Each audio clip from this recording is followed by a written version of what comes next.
26 வருட நம்பிக்கை, லட்சக்கணக்கான சந்தோஷ திருமணங்கள். கல்யாணம்னாலே தமிழ் மேட்ரிமோனி தான்.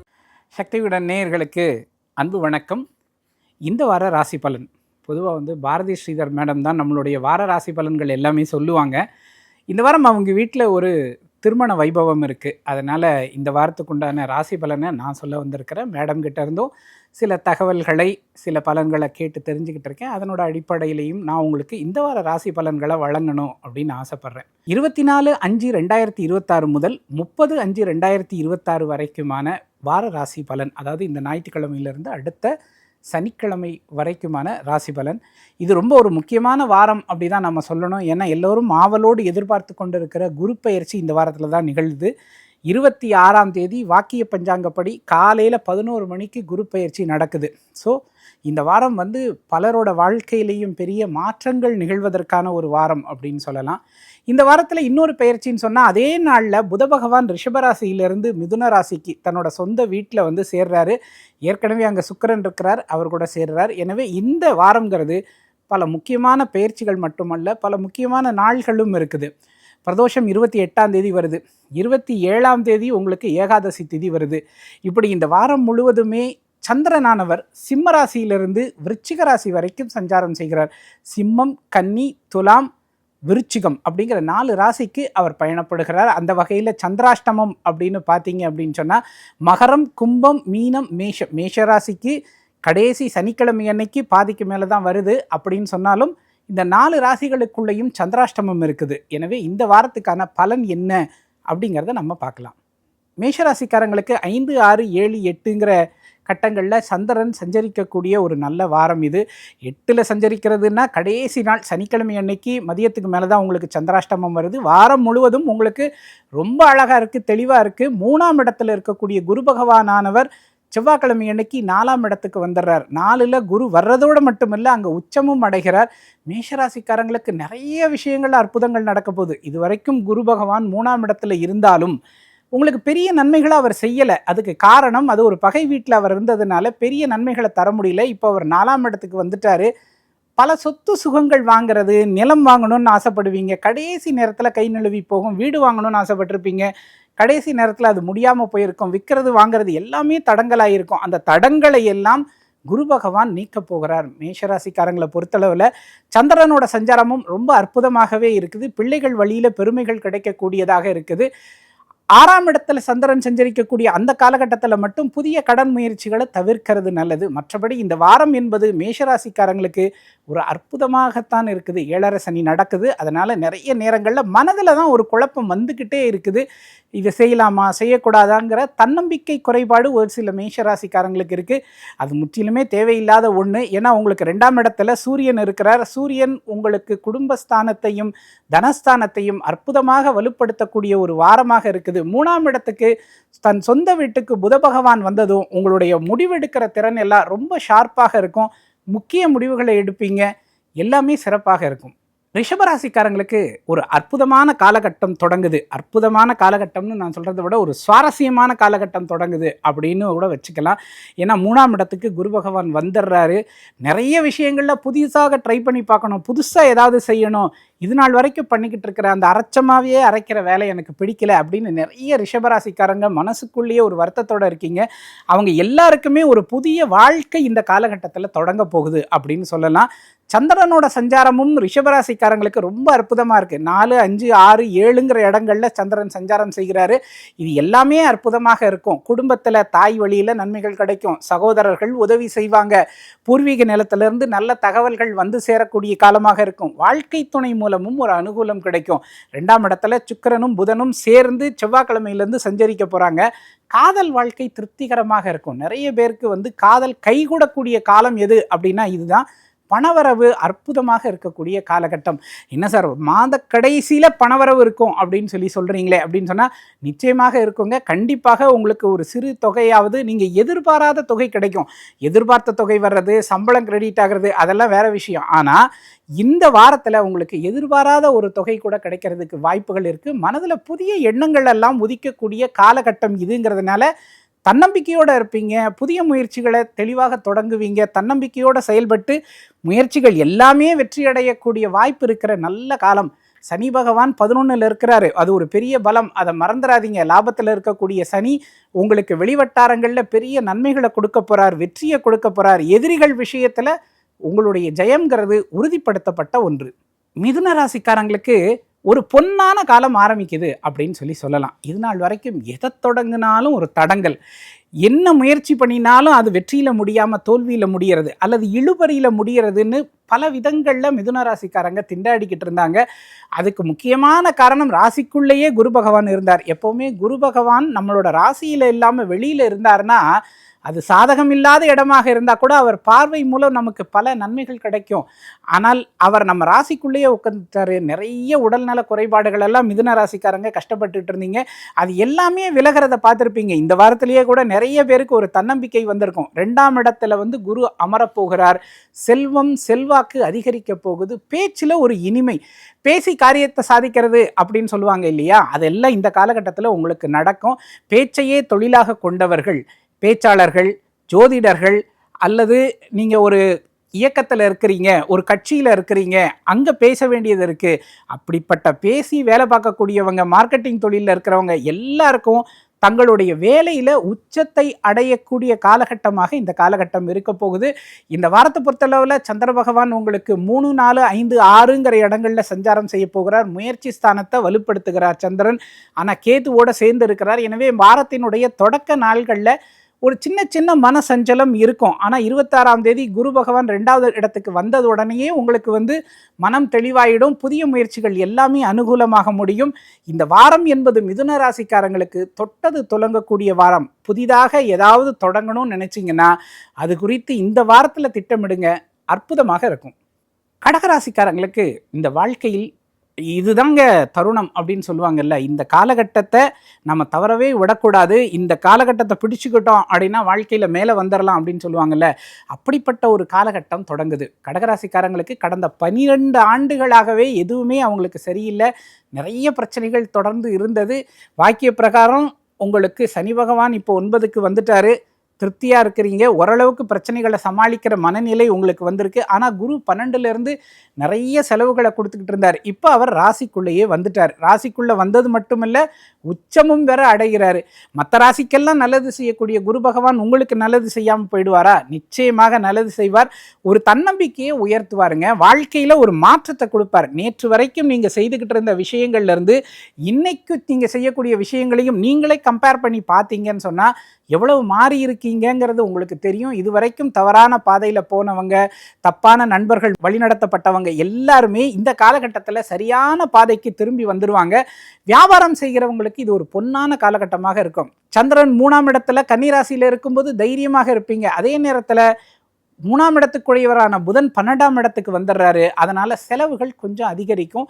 நீங்கள் புதிதாக முயற்சி பண்ணுறேன்னு தெரியாத தொழிலில் இன்வெஸ்ட் பண்ணாதீங்க. மற்றவங்க சொல்கிறாங்கங்கிற பேச்சை கேட்டு எந்த செயல்லையும் இறங்காதீங்க. அப்படி நீங்கள் இறங்குனீங்கன்னா அது கொஞ்சம் கஷ்டமாக தான் இருக்கும். மற்றபடி இந்த குரு பயிற்சி உங்களுக்கு அற்புதமான பலன்களை வழங்க போது. குரு பயிற்சி பலன்களில் மற்ற 3 ஜோதிடர்கள் நமக்கு கொடுத்துருக்காங்க. எல்லாருடையதும் நம்மளுடைய சக்தி விகடன் யூடியூப்பில் இருக்குது, தவறாமல் பாருங்கள். கடகராசிக்காரங்களுக்கு இது ஒரு அற்புதமான காலகட்டம். சிம்மராசிக்காரங்களுக்கு வாரத்தின் ஆரம்பத்தில் சந்திரன் ராசிக்குள்ளே இருக்கிறார், கேத்துவோட சேர்ந்து சஞ்சாரம் செய்கிறார். கேத்துவோட சேர்ந்து இருக்கிற சந்திரன் ஒரு சூட்சும வலுவை தான் கொடுக்குறாரு. அதே நேரத்தில் மனதுக்குள்ளே ஒரு சின்ன வருத்தத்தையும் கொடுப்பாரு. இந்த வாரம் அப்படிங்கிறது எப்படி இருக்குன்னா, நிறைய படிப்பினைகள் கிடைக்கக்கூடிய வாரமாக இருக்கும். 11ஆம் இடத்துல இருக்கக்கூடிய குரு பகவான் செவ்வாய்க்கிழமை அன்னைக்கு 12ஆம் இடத்துக்கு வந்துடுறாரு. இதுவரைக்கும் லாபத்தை அள்ளி கொடுத்துக்கிட்டு இருந்த குரு பகவான் 12க்கு வந்துட்டாருன்னா என்ன அர்த்தம்னா, கொஞ்சம் செலவுகளை கொடுக்க போகிறாரு அப்படிங்கிறது தான் அர்த்தம். என்ன அதுக்கு ப்ரிப்பேர் ஆகிக்குங்க. என்ன நடக்க போகுதோ அதை நம்ம மாற்ற முடியாது, ஆனால் அந்த காலகட்டத்துக்கு ஏற்றாற் போல் நம்ம தயாராகலாம். எனவே இனிமேல் செலவுகளில் ரொம்ப சிக்கனம் வச்சுக்கணும். 10 ரூபா செலவு பண்ணுற இடத்துல 5 ரூபா தான் செலவு பண்ணணும். அப்படி பண்ணினீங்கன்னா இந்த காலகட்டத்தை ரொம்ப எளிமையாக கடந்துடலாம். ஏன்னா இன்னொரு 5 மாதங்கள் கழித்து குரு பகவான் ஒரு 3 மாதம் உங்கள் ராசிக்குள்ளேயே வந்து சஞ்சாரம் செய்ய போகிறார். எல்லா காலகட்டத்துக்கும் நீங்கள் தயாராக வேண்டியது ரொம்பவே அவசியம். உங்களுக்கு அஷ்டம சனியினால் நிறைய பிரச்சனைகள் இருக்குது. ஆனால் குரு பகவான் கடகராசிக்கு வந்த உடனே சனி பகவானை பார்க்கிறார், 8ஆம் இடத்துல இருக்கிற சனியை பார்க்கிறாரு. இதுவரைக்கும் உங்களை அலைக்கழித்த அந்த சனி இனிமேல் ஒரு ஆண்டுக்கு பேசாமல் இருப்பார். ஒரு பெரிய நிம்மதியை உங்களுக்கு கொடுக்க போகிறாரு அப்படின்னு தான் நம்ம சொல்லணும். இது டிஸ்ட்ராக்ஷன் எல்லாம் முடிஞ்சிருச்சு. உங்களுக்கு என்னென்ன அழிவுகள் வரணுமோ, என்னென்ன பிரச்சனைகள் வரணுமோ, என்னென்ன தீமைகள் வரணுமோ எல்லாமே வந்து முடிஞ்சிருச்சு. அடுத்த ஆண்டு வரைக்கு குருவினுடைய பாதுகாப்புல நீங்க பயணிக்க போறீங்க. லாபம் கொட்டாதே ஒழிய கெடுதல்கள் எதுவுமே நடக்காது. ஒரு அற்புதமான வாரமாக சிம்ம ராசிக்காரர்களுக்கு இந்த வாரம் இருக்கும். கன்னி ராசிக்காரங்களுக்கு ஒரு பொன்னான வாரம் தொடங்குது அப்படின்னு நம்ம சொல்லலாம். ரொம்ப காலமாக எதிர்பார்த்து கொண்டிருக்கிற ஒரு பெயர்ச்சி. கன்னி ராசிக்காரங்களுக்கு ஏற்கனவே கண்டக சனி போய்கிட்டு இருக்கு. அது போக உங்களுக்கு 12ல் கேத்து இருந்து நிறைய செலவுகளை கொடுத்துக்கிட்டே இருக்கிறார். எப்படி பார்த்தாலும் ஒரு தடுமாறுகிற நிலை தான் கன்னி ராசிக்காரர்களுக்கு இருக்குது. அவ்வப்போது கொஞ்சம் கொஞ்சம் சந்தோஷம் வருது. அது மற்ற கிரகங்களினுடைய சஞ்சார அடிப்படையில். இப்போ குறிப்பாக பார்த்தீங்களா 8ல் செவ்வாய் இருக்கிறாரு. சகோதரர்களோட பிரச்சனை இருக்கும், அவங்க மூலம் செலவுகள் வரும், தாய் வழியில் செலவுகள் இருக்கும், தொலைதூரத்துலேருந்து வர்ற செய்திகள் கூட அவ்வளவு நல்ல செய்திகளாக இருக்காது. ஆனால் செவ்வாய்க்கிழமை அன்னைக்கு குரு பகவான் உங்களுக்கு 11வது இடத்துக்கு வந்து அமர்ந்துடுவார். அதற்கு பிறகு எல்லாம் அற்புதமாக இருக்கும். கேட்கறது நல்ல செய்தியாக இருக்கும், செயல்படுறது நல்ல செய்தியாக இருக்கும். இது நாள் வரைக்கும் மனைவி வழியில், வாழ்க்கை துணை வழியில் உங்களுக்கு இருந்து கொண்டிருந்த சிக்கல்கள் எல்லாமே இந்த காலகட்டத்தில் ஒரு முடிவுக்கு வரப்போகுது. ஒரு மாதிரி பேச்சுவார்த்தை மூலம் சமாதானமாக போகிறீர்கள். குரு பகவான் கடகராசியிலிருந்து சனி பகவானை பார்க்க போகிறார். அதனால் 7ஆம் வீட்டில் வாழ்க்கை துணைக்கு இருந்து உடல்நல குறைபாடுகள் எல்லாம் மறைய போகுது. அதற்கான மருத்துவ செலவுகள் குறைய போகுது. குடும்பத்தில் மகிழ்ச்சி சந்தோஷம் பெருக போகுது. வியாபாரம் செய்கிறவங்களாக இருந்தால் அவங்களுக்கு பெரிய அளவில் லாபம் கிடைக்க போகுது. எல்லா மாதிரியான ஒரு பெரிய மாற்றத்துக்கு தயாராகிற ஒரு வாரமாக இந்த வாரம் இருக்குது. வேலை பார்க்கிற இடத்துலையும் உங்களுக்கு மதிப்பு, மரியாதை, அந்தஸ்து, கௌரவம் எல்லாம் சிறப்பாக இருக்கும். துலாம் ராசிக்காரங்களுக்கு இந்த வாரம் ஒரு அற்புதமான ஒரு வாரம் அப்படின்னு தான் சொல்லணும். சந்திரன் உங்களுக்கு 11, 12 உங்கள் ராசி, அதுக்கப்புறம் 2 அப்படிங்கிற இடங்களில் சஞ்சாரம் செய்யக்கூடிய ஒரு காலகட்டம். அதனால் மனநிலை ரொம்ப நல்லா இருக்கும். அது வார தொடக்கத்தில் பார்த்திங்கன்னா சிம்ம ராசியில் கேத்துவோட சேர்ந்து சந்திரன் சஞ்சரிக்கக்கூடிய ஒரு வாரம் அப்படிங்கிறதுனால சந்தோஷமாக இருப்பீங்க. பெரிய அளவில் புகழ் பெருமையெல்லாம் கிடைக்கும். ஆன்மீக சிந்தனைகள் அதிகரிக்கும். இறை வழிபாட்டில் நாட்டம் அதிகமாக போகும். கோவில்களுக்கெல்லாம் போயிட்டு வரக்கூடிய ஒரு காலகட்டமாக இருக்கும். செலவுகளுக்கு தேவையான பணம் வந்துக்கிட்டே இருக்கும். செலவுகள் ஒரு பக்கம் அதிகரிச்சுக்கிட்டு தான் இருக்கும். ஆனால் அதை தாண்டியும் உங்களுக்கு வந்து பணவரவுங்கிறது அற்புதமாக இருக்கும். ஆரோக்கியத்தில் மட்டும் ஒரு சின்ன அக்கறையை காட்ட வேண்டியது ரொம்பவே அவசியம். துளாராசிக்காரங்களை பொறுத்தளவில் குரு பெயர்ச்சியை நம்ம குறிப்பிட்டு சொல்லியே ஆகணும். இது வரைக்கும் 9ஆம் இடத்துலேருந்து உங்களுக்கு ஒரு பெரிய ப்ரொடெக்ஷனாக இருந்தார் குரு. அதை நம்ம இல்லைன்னு சொல்லவே முடியாது. எவ்வளவோ பிரச்சனைகள் வந்தது, ஆனால் எதுவுமே உங்களை அசைக்கலை. அதுக்கு காரணம் வந்து குரு பகவான் ஒரு ஆணி அடித்தா மாதிரி மிதுனத்திலிருந்து உங்களுடைய இடத்த 5ஆம் பார்வையாக பார்த்துக்கிட்டு இருந்தார். இப்போ அவர் 10ஆம் இடத்துக்கு வந்துடுறாரு. 10ஆம் இடத்துல அவர் வந்தால் கெடுதல் செய்வாரானா? கெடுதல் செய்ய மாட்டார். ஆனால் பிரச்சனைகள் வரும்போது அதை நீங்கள் தான் உங்களுக்கு ப்ரொடெக்ட் பண்ணிக்கணும். அதுக்கு இறை வழிபாடு ரொம்பவே தேவைப்படுகிற காலகட்டம். 10க்கு வரக்கூடிய குரு பகவானால் வேலையில் ஒரு மாற்றம் உறுதியாக இருக்கும். அடுத்த 3 மாதத்துக்குள்ளே வேலை மாறுவீங்க. வேலையில் உங்களுக்கு நிச்சயமாக ஒரு ஏற்றம் தான் இருக்குமே ஒழிய இறக்கம் இருக்காது. வியாபாரம் செய்கிறவங்க வியாபாரத்தை விருத்தி பண்ணுவாங்க, இல்லை வேறு இடத்துக்கு மாற்றுவாங்க. ஏதோ ஒரு வகையில் ஒரு மாற்றம் இந்த தொழில் ஸ்தானத்துக்கு குரு பகவான் வருகிற பொழுது நடக்கும். அதுக்கு நீங்கள் தயாராகிக்கிங்க, பயப்படாதீங்க. எது வந்தாலும் எதுவுமே நம்மளை செய்ய முடியாது. காரணம், இறைவனினுடைய அருள் நமக்கு இருந்ததுன்னா. 6ஆம் இடத்துல சனி ஸ்ட்ராங்காக இருக்காரு. அதனால் அற்புதமான பலன்களை கொடுப்பார். துளாராசிக்காரர்களுக்கு ஒரு சுவாரஸ்யமான காலகட்டம் ஆரம்பிக்குது. விருச்சிக ராசிக்காரங்களுக்கு இந்த வாரம் ஒரு சுவாரஸ்யமான வாரம் தான் சொல்லணும். காரணம், சந்திரனானவர் 10, 11, 12 அப்புறம் ராசி அதுக்குள்ளே வராரு. ராசிக்குள்ளே வர்றதுங்கிறது 30ஆம் தேதி மதியத்துக்கு மேலே தான் வராரு. அது வரைக்குமே உங்களுக்கு வந்து இந்த காலகட்டம் வந்து ஒரு மாதிரி வந்து பெருமைகள் நிறைய இருக்கும், அலைச்சல்கள் நிறைய இருக்கும், சந்தோஷம் நிறைய இருக்கும், செலவுகளும் நிறைய இருக்கக்கூடிய ஒரு காலகட்டமாக இருக்கும். சந்திரனோட சஞ்சாரத்தினால உங்களுக்கு நன்மைகள் தான் நிறைய நடக்கும். கடைசி நாள் 30ஆம் தேதி மட்டும் மனதில் ஒரு சின்ன பாரம் இருக்கும். அதுவும் மதிய பொழுதுக்கு மேலே சொல்ல முடியாத ஒரு பாரம்னு சொல்கிறாங்க இல்லையா, அப்படிப்பட்ட ஒரு சூழ்நிலை வாய்ப்பு இருக்குது. குரு பகவான் உங்களுக்கு கடகராசிக்கு வந்த பிறகு 5ஆம் பார்வையாக உங்களுடைய ராசியை பார்க்க இருக்கிறார். இது நாள் வரைக்கும் ஆரோக்கிய குறைபாடுகளால் சிக்கிக்கிட்டு இருந்த விருச்சிக ராசிக்காரங்க எல்லாருக்குமே இந்த காலகட்டம் ஒரு அற்புதமான காலகட்டமாக மாறுது. மனதில் ஒரு சந்தோஷம் வரப்போகுது, ஆரோக்கியம் சீர்பட போகுது, நண்பர்கள் விஷயத்தில் உதவிகள் கிடைக்க போகுது, வெளிவட்டாரத்தில் நன்மைகள் கிடைக்க போகுது, சுபகாரிய பேச்சுவார்த்தைகள் உங்களுக்கு சாதகமாக மாறப்போகுது. விருச்சிக ராசிக்காரங்களுக்கு திடீர்னு கட்டி கட்டி வச்சிருந்தவனை அவுத்து விட்டுட்டு அவன் எவ்வளவு ஃப்ரீயாக ஃபீல் பண்ணுவான், எவ்வளவு சந்தோஷமாக இருப்பான். அப்படிப்பட்ட ஒரு மனநிலை வாய்க்கப் போகிறது. வேலை விஷயங்களில் இருந்த பயங்கள் எல்லாமே விலகப் போகுது. 9ல் வரக்கூடிய குருவால் உங்களுக்கு தந்தை வழியில் அனுகூலம், தந்தை வழியில் செல்வாக்கு எல்லாமே கிடைக்க வாய்ப்புகள் இருக்குது. பயணங்கள் உங்களுக்கு ரொம்பவே அனுகூலமாக மாறும். இந்த காலகட்டத்தில் 12ஆம் தேதி, அதாவது உங்களுக்கு வியாழன் வெள்ளி அந்த 2 நாள்களில் மட்டும் கொஞ்சம் அலைச்சல்கள் இருக்க வாய்ப்பு இருக்குது. சந்திரன் 12ஆம் இடத்துல இருக்கும்போது அலைச்சலும் சோர்வும் வந்து போவதற்கான வாய்ப்பு இருக்குது. கொஞ்சம் திட்டமிட்டு நீங்கள் வேலை பார்த்தீங்கன்னா எல்லாம் சிறப்பாக இருக்கும். தனுசு ராசிக்காரங்களுக்கு ஒரு அற்புதமான காலகட்டம் தான் ஆரம்பிக்குது. சந்திரன் உங்களுக்கு பார்த்தீங்க அப்படின்னு சொன்னால் இந்த வாரத்தினுடைய தொடக்கத்தில் 9ஆம் வீட்டில் இருக்கிறாரு, கேத்துவோடு சேர்ந்து இருக்கிறாரு. தந்தை வழியில் அனுகூலம் கிடைக்கக்கூடிய ஒரு வாரம். சகோதரர்கள் விஷயத்தில் இது வரைக்கும் உங்களுக்கு இருந்த மனஸ்தாபங்கள் எல்லாமே விலக போகுது. சகோதரர்கள் உங்ககிட்ட ஒத்தாசையாக இருக்க போகிறாங்க, நன்மையாக இருக்க போகிறாங்க. பல விதங்களில் உங்களுக்கு அனுகூலங்கள் வந்து சேரப்போகுது. பூர்வீகத்திலிருந்து ஏதாவது வரணும்னா அதுவும் இந்த காலகட்டத்தில் உங்களுக்கு நிச்சயமாக கிடைச்சிரும். முக்கியமான பயிற்சிகளாக இந்த வாரத்தில் புத பகவான் உங்களுக்கு 7ஆம் இடத்துக்கு வந்துடுறாரு. புதனினுடைய பார்வை கிடைக்குது. வேலை விஷயத்தில் இருந்த கவலைகள் மறைய போகுது. வாழ்க்கை துணை விஷயத்திலையும் நன்மைகள் கிடைக்க போகுது. ஏன்னா உங்களுடைய 7ஆம் இடத்து அதிபதியும் புதன் தான். அவர் தன்னுடைய வீட்டிலேயே வர்றதுனால வாழ்க்கை துணையோட ஒரு இணக்கம் ஏற்படுறது, பிரிந்திருந்த தம்பதிகள் ஒன்று சேர்றது, நன்மைகள் அதிக அளவில் நடக்கிறது, இதெல்லாம் நடக்கும். முக்கியமானது குரு பெயர்ச்சி. 7ல் இருந்த குரு பகவான் 8ஆம் இடத்துக்கு வந்து விடுகிறார். 8ஆம் இடத்துக்கு வந்துட்டதுனால ஏதாவது கெடுதல் நடக்குமா, 8ல் குரு இருந்தால் அஷ்டம குரு ஏதாவது தொந்தரவு பண்ணுவாரா, கஷ்டம் கொடுப்பாரா அப்படிங்கிற பயம் எல்லாம் உங்களுக்கு இருந்தது அப்படின்னா அதெல்லாம் தேவையில்லை அப்படின்னு தான் நான் சொல்லுவேன். குரு அந்த இடத்துல உச்சம் அடைகிறார். அவருடைய பார்வையினால உங்களுக்கு பெரிய அளவில் நன்மைகளை கொடுப்பார். 12ஆம் வீட்டை பார்க்குறாரு, 2ஆம் வீட்டை பார்க்குறாரு, 4ஆம் வீட்டை பார்க்குறாரு. பெரிய அளவில் நன்மைகள், பணவரவில் இருந்த கவலைகள் எல்லாமே விலகப் போகுது. அர்த்தராஷ்டம சனி ஒரு பக்கம் உங்களை இதுவரைக்கும் படித்தது. இப்போ குருவினுடைய பார்வையில் அர்த்தராஷ்டம சனிங்கிறது ஒரு கண்ட்ரோலுக்குள்ளே வருது. இனிமே உங்களுக்கு வாழ்க்கையில் நீங்கள் எவ்வளவு முயற்சிகள் போடுறீங்களோ அவ்வளவுக்கு ஏற்ற பலன்கள் உங்களுக்கு நிச்சயமாக கிடைக்கும். நீங்கள் 100% பலன்கள் போட்டிங்க அப்படின்னு சொன்னால் 100% பலன்கள் நிச்சயமாக கிடைக்கும். குரு பார்வை இல்லாமல் இருப்பது ஒரு சின்ன ஒரு குறைபாடு தான். அதுக்கு நீங்கள் நிறைய குரு வழிபாடு செய்யணும். சித்தர் பீடங்களுக்கெல்லாம் போங்க, வணங்குங்க. நவகிரக குருவுக்கு விளக்கு ஏற்றுங்க. வியாழக்கிழமைகளில் சுவாமிக்கு விளக்கேற்றி வழிபாடு செய்யுங்க. எல்லாமே அற்புதமாக இருக்கும். மகர ராசிக்காரங்களுக்கு இந்த வாரத்தினுடைய ஆரம்ப நாட்களில் வந்து சந்திராஷ்டமம் இருக்குது. கொஞ்சம் நிதானமாக தான் இருக்கணும். ஆனால் பெரிய அளவில் கஷ்டங்கள் வரும் அப்படின்னு நம்ம சொல்லவே முடியாது. ஏன்னு சொன்னால் குரு பகவான் உங்களுக்கு ரொம்ப சாதகமாக அற்புதமாக 7ஆம் இடத்துல வந்து உங்கள் ராசியையே பார்க்க போகிறாரு.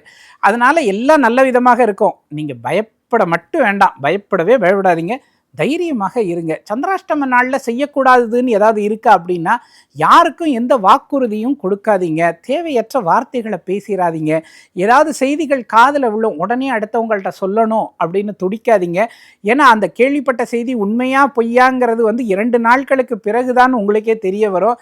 அவசரப்பட்டு பேசிட்டு தேவையில்லாத வருத்தப்படாதீங்க. வாழ்க்கை துணை குழந்தைகள் இடத்துல பேசும்போது ஒரு நிதானத்தை பின்பற்றுங்க. 5ஆம் இடத்துல சூரியன் இருக்கிறார். அதனால பிள்ளைகள் விஷயத்துல பெரிய பிரச்சனைகள் வராது. மேலும் உங்களுக்கு 3ஆம் இடத்துல இருக்கக்கூடிய சனி பகவானையும் குரு 7ஆம் இடத்துக்கு வந்ததுக்கப்புறம் பார்க்க போகிறார். அற்புதமான பலன்கள்லாம் கிடைக்க போகுது. மனதில் புதிய எண்ணங்கள் உருவாகும். இது நாள் வரைக்கும் எனக்கு புதுசாக எதுவுமே தோணலைங்க, எதுவுமே செய்ய விருப்பமே இல்லை, ரொம்ப கஷ்டமாக இருக்குது அப்படின்னு நினச்சிக்கிட்டு இருக்கிறவங்கெல்லாம் இந்த காலகட்டத்தில் புதுமையான விஷயங்களை முயற்சி பண்ணி பார்ப்பாங்க. இழந்தவற்றையெல்லாம் மீட்கக்கூடிய காலகட்டம் இது. இந்த வாரத்தில் மகர ராசிக்காரங்களுக்கு புதன் வியாழனில் முக்கிய நபர்களின் சந்திப்பு நிச்சயமாக இருக்குது. மனதினுடைய விருப்பம் நிறைவேறப் போகுது. இழந்த பொருள்களை மீட்டு எடுப்பதற்கான வாய்ப்பும் உங்களுக்கு இருக்குது. 4ஆம் இடத்துல செவ்வாய் இருக்கிறார். நிலம் வாங்கிறது, விற்கிறது, அது தொடர்பான விஷயங்களை எல்லாமே இந்த வாரத்தில் செய்யலாம். முதல் 2 நாட்கள் சந்திராஷ்டம நாட்கள், அதை விட்டுடுங்க. மற்றபடி இந்த வாரம் முழுவதுமே உங்களுக்கு அற்புதமாக இருக்குது. இந்த பிளாஸ்ட்னு வாங்க இல்லையா, அப்படிப்பட்ட ஒரு வாரம் உங்களுக்கு ஆரம்பிக்குது. கும்பராசிக்காரங்களுக்கு சந்திரன் இந்த வாரம் 7, 8, 9, 10 அப்படின்னு 4 இடங்களில் இருக்கிறாரு. முதல் 2 நாள் 7ஆம் இடத்துல இருந்து ராசியை பார்க்குறாரு. ஆனாலும் கேதுவோட சேர்ந்து பார்க்கறதுனால இந்த வாழ்க்கை துணை கூட பேசும்போது தேவையில்லாமல் வம்பு வரும். அவங்க ஒரு கருத்து சொல்லுவாங்க, நீங்கள் ஒரு கருத்து சொல்லுவீங்க. 2 பேருமே அலசி ஆராய்ஞ்சு பார்க்க மாட்டீங்க. தேவையில்லாத ஒரு ஆர்கியூமெண்ட் இருக்கும். அதனால் மனதில் ஒரு வருத்தம் வந்து போகக்கூடிய வாய்ப்பு இருக்கக்கூடிய காலகட்டம் தான் முதல் 2 நாள்கள். ஞாயிறு திங்களும் அந்த மாதிரி இருக்குது. அவர் திரும்ப 8ஆம் இடத்துக்கு வேற வந்துருவாரு. சந்திரன் அஷ்டமஸ்தானத்துக்கு வந்ததுக்கப்புறம் கொஞ்சம் நிதானம் தேவைப்படுகிற காலகட்டம் இது. இது நாள் வரைக்கும் உங்களுக்கு குரு பகவான் 5ல் இருந்தார். அவரோட பார்வை 9ஆம் பார்வையாக உங்களுக்கு கிடச்சிக்கிட்டு இருந்தது. ரொம்ப சந்தோஷமாக இருந்தீங்க. பெரிய ஆபத்துகள் வந்தாலும் அதுலேருந்து தப்பிச்சு ஓடி வந்துடுவீங்க. லாஸ்ட் மினிட்ல எஸ்கேப் பண்ணுவாங்க இல்லையா, அந்த மாதிரி எஸ்கேப் ஆகக்கூடிய ஒரு காலகட்டமாக உங்களுக்கு இந்த காலகட்டம் இருந்தது. இப்போ அந்த குருவினுடைய பார்வை உங்களுக்கு இல்லைங்கிறதுனால எல்லா விஷயத்துலையும் கொஞ்சம் ஜாக்கிரதையாக இருக்கணும். அவசரப்பட்டு பேசக்கூடாது, அவசரப்பட்டு யாருக்கிட்டையும் சண்டைக்கு போகக்கூடாது, யாரையும் நம்பி பெரிய அளவில் முதலீடு செய்யக்கூடாது, தெரியாதவங்களை நம்பி பணத்தை கொடுத்துட்டு அது வருமா வராதான்னு இருக்கக்கூடாது. ரொம்ப பேராசைப்படவே கூடாது. இந்த காலகட்டத்தில் கும்பராசிக்காரர்கள் பேராசைப்படுறதுல ஒரு கட்டுப்பாடை வைக்க வேண்டியது நல்லது. 2ஆம் இடத்துல சனி பகவான் இருந்து என்ன பேசினாலும் சண்டை இழுத்து வச்சார் இல்லையா, அது வரக்கூடிய செவ்வாயிலிருந்து குறைய போகுது. செவ்வாய்க்கிழமையில் குரு பகவானானவர் கடகராசிக்கு வந்து உச்சமடைந்ததும் சனி பகவானை பார்க்க போகிறாரு. பேச்சில் ஒரு கண்ட்ரோல் வந்துடும். இது நாள் வரைக்கும் பேச்சினால பிரச்சனை வந்துக்கிட்டு இருந்தது இல்லையா, இனிமேல் பேச்சினால லாபம் வரும் உங்களுக்கு. நீங்களே அதை பார்ப்பீங்க. ஒரு நம்பிக்கை வரும். பேசுறதன் மூலம் சாதித்து காட்டுவீங்க. குடும்பத்தில் இருந்த பிரச்சனைகள் கொஞ்சம் கொஞ்சமாக கரைந்து குடும்பத்தில் ஒரு நிம்மதி சந்தோஷம் இருக்கும். 7.5 சனியினுடைய தாக்கத்திலிருந்து நீங்கள் கொஞ்சம் விடுபட போகிறீங்க அப்படிங்கிறது தான் நிஜம். அஃபிஷியலாக நீங்கள் அடுத்த ஆண்டு சனிப்பெயர்ச்சிக்கு அப்புறம் விடுபடுவீங்க. இப்போது ரியலாகவே உங்களுக்கு குருவினுடைய பார்வை அந்த சனிக்கு விழுறதுனால இப்போதைக்கு கொஞ்சம் ரிலாக்ஸான வாழ்க்கை இருக்கும். அதுக்கான தொடக்கமாக இந்த வாரம் உங்களுக்கு இருக்கும். மீனராசிக்காரங்களுக்கு இந்த வாரம் ஒரு அற்புதமான வாரம்னு தான் சொல்லணும். 6ஆம் இடத்துல வாரத்தின் தொடக்கத்தில் சந்திரன் இருக்கிறாரு, சிம்ம ராசியில் இருக்கிறாரு. சிம்மராசியில் கேத்துவோடு சேர்ந்திருக்கக்கூடிய சந்திரனால் தேவையற்ற மனக்குழப்பங்கள் கொஞ்சம் அதிகரிக்க தான் செய்யும். உடல் ஆரோக்கியத்தில் மட்டும் கொஞ்சம் அக்கறை செலுத்துங்க. என்ன பார்த்தாலும் சாப்பிடணும் அப்படின்னு நினைக்காதீங்க. சாப்பாடில் ஒரு கட்டுப்பாட்டை கொண்டு வாங்க. மறைமுக எதிரிகள் விஷயத்துலையும் ஒரு கவனத்தை வச்சுக்குங்க. ஆனால் உங்களுக்கு பெரிய யோகமாக குரு பகவான் இந்த முறை உங்களுக்கு 4ஆம் இடத்திலிருந்து 5ஆம் இடத்துக்கு வந்து விடுகிறார். 5ஆம் இடத்துக்கு வந்தது மட்டுமில்லை, அங்கேருந்து அவர் உங்கள் ராசியையும் பார்க்கிறாரு. இதனால் வரைக்கும் நிறைய மீனராசிக்காரங்களுக்கு தன்னம்பிக்கை இல்லாத ஒரு தன்மை இருந்தது. எதை செஞ்சாலும் ஒரு பயம், எதை செய்தாலும் ஒரு அச்சம் இருந்தது. ஆனால் அது எல்லாமே விலக போகுது. தைரியமாக செயல்பட போகிறீங்க. புதிய முயற்சிகள் அனுகூலமாக போகுது. மீனராசிக்காரங்க தொட்டது தொடங்கக்கூடிய காலகட்டம் இது அப்படின்னு சொன்னால் மிக இல்லை. உங்களுக்கு 3ஆம் இடத்துல சூரியனும் புதனும் இருந்தாங்க. இப்போது 26ஆம் தேதி புத பகவான் புறப்பட்டு 4ஆம் இடத்துக்கு வந்து சுக்கிரனோட சேர்ந்துட்டாரு. சுக்கிரன் 4ஆம் இடத்துல இருக்கிறதும் சரி, புதன் 4ஆம் இடத்துல இருக்கிறதும் சரி, புதன் சொந்த வீட்டில் இருக்கிறதும் சரி, மீனராசிக்காரங்களுக்கு ரொம்ப யோகமான காலகட்டம். அதில் ஒன்றும் சந்தேகமே இல்லை. நிறைய பேருக்கு வீடு வாங்கணும்னு ஆசை இருக்குது, வீடு கிரகப்பிரவேசம் பண்ணணும்னு ஆசை இருக்குது, வீட்டுக்கு வந்து தேவையான செலவுகளை எல்லாம் செய்யணும்னு ஆசை இருக்குது, வீட்டுக்கு ஒரு ஏசி வாங்கணும், வீட்டில் ஒரு ஃப்ரிட்ஜ் வாங்கி வச்சுக்கணும், என்னென்ன நவீன பொருட்கள் உண்டோ, நல்ல மொபைல் ஃபோன் வாங்கணும், இப்படியெல்லாம் தோணும். அது எல்லாமே வாங்கக்கூடிய காலகட்டமாக இந்த காலகட்டம் இருக்கும். கொஞ்சம் ஆடம்பர செலவுகளை குறைச்சிக்குங்க. ஏன்னா 7.5 சனி நடக்கும்போது ஆசைகள் ரொம்ப அதிகமாக இருக்கும். ஆசைகளை குறைத்து கொள்ள வேண்டியது அவசியம். வாரத்தினுடைய இறுதி நாட்களான உங்களுக்கு வியாழன் வெள்ளி அந்த காலகட்டத்தில் உங்களுக்கு சந்திராஷ்டம நாட்கள் வருது. அந்த காலகட்டத்தில் மட்டும் கொஞ்சம் நிதானமாக இருங்க. யார்கிட்டையும் ரொம்ப எதிர்த்து பேசாதீங்க, ரொம்ப கோபப்படாதீங்க, அமைதியாக இருங்க. எல்லாம் உங்களுக்கு சாதகமாக வரும். எதுக்கும் அப்செட் ஆகாதீங்க. அப்செட் ஆக வேண்டிய அவசியமே இல்லை. சந்திராஷ்டம நாட்களில் கொஞ்சம் இறை வழிபாட்டோடு இருங்க. மற்றபடி இந்த வாரம் உங்களுக்கு ஒரு புதிய சாப்டர், உங்கள் லைஃப்பில் ஒரு புதிய அத்தியாயம் தொடங்குகிறது. அதுக்கான காலம் தொடங்குகிறது இந்த வாரத்தில். என்ன நேயர்களே, 12 ராசிகளுக்கான இந்த வார ராசி பலன்கள் நீங்கள் கேட்டிருப்பீங்க. உங்களுடைய ராசிக்கு இந்த பலன்கள் எந்த அளவுக்கு வந்து பொருத்தமாக இருந்தது, இந்த வாரத்தில் நீங்கள் என்னென்னலாம் ஃபீல் பண்ணுறீங்க, எல்லாத்தையும் மறக்காமல் கமெண்ட்டில் கொடுங்க. மேலும் உங்களுக்கு ஏதாவது கேள்விகள் இருந்தாலும் அதையும் கமெண்ட் பாக்ஸில் தெரிவிங்க. வாய்ப்பு கிடைக்கிற போது அது எல்லாத்தையுமே நான் உங்களுக்கு அட்ரஸ் பண்ணுறேன். நான் மற்றும் ஒரு ஆன்மீக வீடியோவில் சந்திக்கிறேன். நன்றி, வணக்கம். 26 வருட நம்பிக்கை, லட்சக்கணக்கான சந்தோஷ திருமணங்கள். கல்யாணம்னாலே தமிழ் மேட்ரிமோனி தான்.